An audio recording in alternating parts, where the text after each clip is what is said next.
생계형 전문직으로 내몰리는 진짜 이유. 전문직이 사업적인 성공을 이루기 위한 능력은 선천적으로 타고나는 것이 아니라 충분히 배워서 내 것으로 만들 수 있는 영역 내에 있다. 지금껏 변호사업계에서 이러한 실용적인 노력이 간과되었던 이유는 변호사가 워낙 인지도가 높고 탄탄대로에 있었던 전통 때문이다. 정보 집약적인 시대가 가속화되면서 사회 전반에 걸쳐 전통적인 가치관이 빠르게 무너지거나 변하고 있다. 최근 몇 년 사이에 변호사 합격자 수가 급격히 증가한 것으로 변화의 원인을 돌리는 것은 문제의 본질보다도 드러난 현상에 치우친 느낌이 든다. 물론 합격자 수가 가시적으로 변화를 몰고 온 것은 맞다. 그러나 그 이면에는 더 큰 패러다임의 변화가 있었음을 무시해서는 안 될 것이다. 변호사가 되면 대개 희망하는 분야에서 전문성을 인정받아서 사업적으로도 성공하고 명성도 쌓아가며 주위를 돕는 멋진 전문가로 살아가고 싶어 한다. 그런데 막상 요즘 개업한 변호사들의 속내는 사실 많이 복잡하고들 아우성이다. 수임 건수가 급격히 줄어서 사무실비도 직원 급료를 막기도 바쁜데 어느 누구한테도 자기가 그렇게 힘들다고 하소연하기 쉽지 않기 때문이다. 사회 통념적으로 변호사라고 하면 경제적 지위에 대한 기대가 나름대로 형성되어 있기 때문이다. 친한 동료 변호사나 합격 동기생 정도라야 소주 한 잔 걸치면서 한숨을 쉬면서 푸념을 할 수 있었으리라. 경제적인 안정을 통해 품위 있고 우아하게 살아가는 전문직의 프리미엄을 누리지 못하는 이유는 다음과 같다.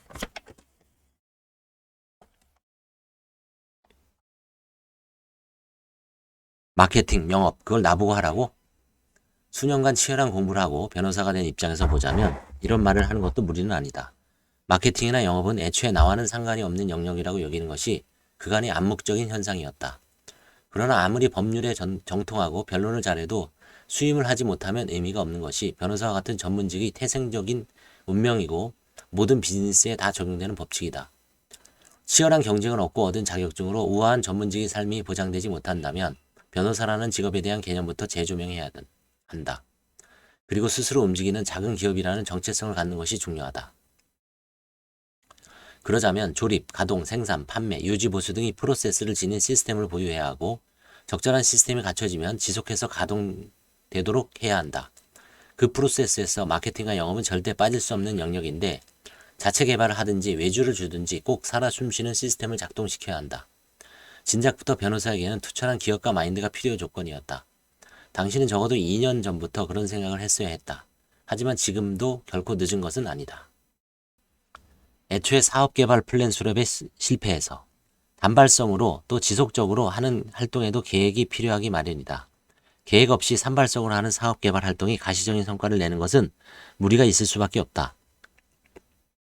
또한 계획 자체가 실행할 여력이나 여건이 되지 않아서 실질적으로 행동으로 이어지지 못하는 경우도 많다. 행동의 실행이 있기 위해서는 몇 배가 더 강한 마인드 차원의 변혁이 있어야 한다. 지속해서 사업개발 활동을 하지 못해서 업계가 긴박하게 돌아가는 걸 알아채고 다른 변호사들보다 먼저 사업개발 프로세스를 구축한 변호사도 있다. 거기까지는 좋았는데 지속해서 그 시스템을 가동하는 데에서 발목을 잡힌 경우가 종종 있다. 어렵게 시간을 내서 마케팅 활동을 하는데 갑자기 처리할 일이 늘어나고 그 후속 작업에 매달리다 보니 자꾸 미루게 되고 결국 중지하는 것이다. 일단 당분간은 평소와 같은 수임 실적이 유지되다가 어느 시점이 되면 확 떨어지면서 좀처럼 회복하기 어려운 경우가 주위에 많다. 지속성은 비즈니스 성공에 있어서 빠질 수 없는 덕목이다. 지금 당장을 처리하는데 급급하면 반드시 수임에 체증이 걸릴 때가 온다. 문제는 그때 마케팅이나 영업을 시작해서는 늦는다는 점이다. 감춰진 실패에 민감해져야 한다. 그럴 시간이 어디 있어요? 안 그래도 정신없는데. 지금 책상에 정독할 문건과 써야 할 보고서가 수북한데 무슨 별도의 마케팅 활동을 하라니 말도 안 된다고 할 부분도 많을 것이다. 톱으로 나무를 자른다고 생각해보자. 더 많은 나무를 벌목하기 위해서 두 가지 방법을 쓸 수 있다. 하나는 톱질을 더 세고 빠르게 하는 방법이고 다른 하나는 톱날부터 예리하게 간 다음 다시 벌목을 하는 것이다.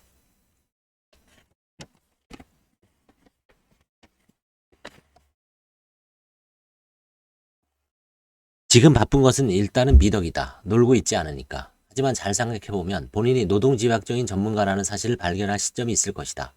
그때 가서 뒤늦게 시작할 이유가 없다.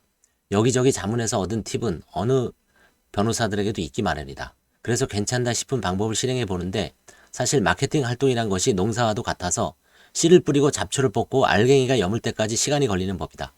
시간의 탄력성을 꼭 염두해서 추수한 쌀을 거둘 건지 아니면 모내기 중인 벼를 생짜로 씹을 것인지 스스로 가려야 한다. 그런 활동은 특정한 사람들에게 효과가 있겠죠. 지적 전문가인 변호사에게는 그러한 활동이 별로 효과가 없다고 여기는 경우도 있다.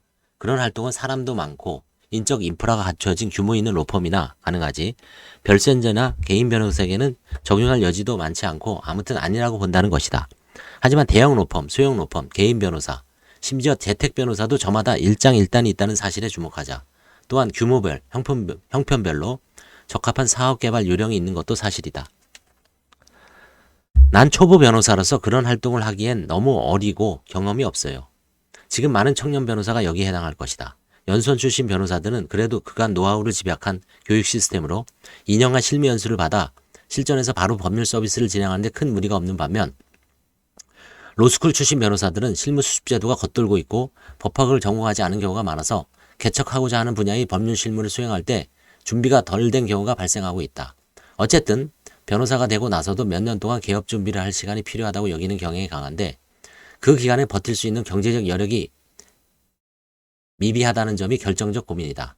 게다가 로스쿨의 경우 대출로 비싼 교육비를 충당한 경우도 적지 않아서 빚을 안고 출발하는데, 로펌이나 기업이 취업이 워낙 어렵다 보니 어찌 보면 원치 않는 개업을 한 경우가 많다.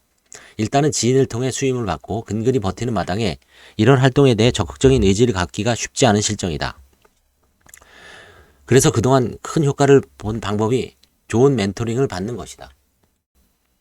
그런데 요즘은 이마저도 쉽지 않다.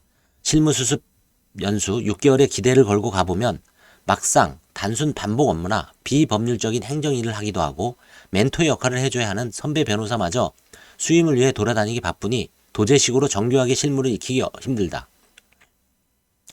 그래서 더욱 사업개발 활동에 비장한 각오로 뛰어들어야 하는 것이다. 막다른 골목에서 슈퍼파워가 나올 수 있다. 막다른 골목이 어쩌면 또 다른 성공의 출발점이 될 수도 있다. 아니, 그럴 가능성이 얼마든지 있다. 마케팅이나 영업활동은 지금 당장 시작할 수 있는 것이 많다. 계획을 잘 수립해서 지속성 있게 추진하면 반드시 그 달콤한 결실을 얻을 수 있을 것이다.